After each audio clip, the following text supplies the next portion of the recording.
కాంగ్రెస్ పార్టీలో దొంగలు పడ్డట్టు మనకు గుర్తెచ్చుకపోయింది.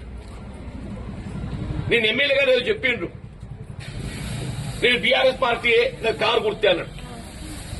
టీవీలలో వచ్చింది, పేపర్లో కూడా వచ్చింది, అని స్పీకర్ కూడా చెప్పిండు. నిజమేనా సంతోషం, నీ కారు గుర్తులేము, మేము వద్దంటలేము. ఆ పక్కింటోడికి ఎందుకు కన్నం ఎత్తావు, ఎందుకు ఈ దొంగ బుద్ధి? అవునబ్బా, నువ్వు కారు గుర్తాను ఎప్పుడైతే అంటున్నావో నీ కారు గుర్తులే నువ్వు ఉండరా నాయన, మా జోలికి రాకు. నీ సంవత్సరాలు నువ్వు సక్కగా చేసుకో, నా సంవత్సరాలు చిచ్చు పెట్టకంటున్నా. అవునబ్బా, నేను చెప్పింది అబద్ధం అబ్బా. నువ్వు పక్కింటోడి కన్నం వేయకు,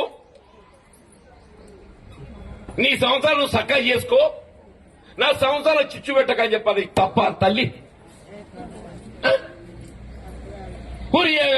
వాని సంవత్సరం ఆడు చేసుకోక నా సంవత్సరాలు చిచ్చు పెట్టినట్టు ఏదిస్తున్నదో, పేదలు నేను జెండా పట్టుకొని మోస్తే వాళ్ళు గుర్తెత్తుకపోతే ఎక్కడ దిక్కులేక అదేదో యాపిల్ పట్టుకొచ్చుకుంటాం.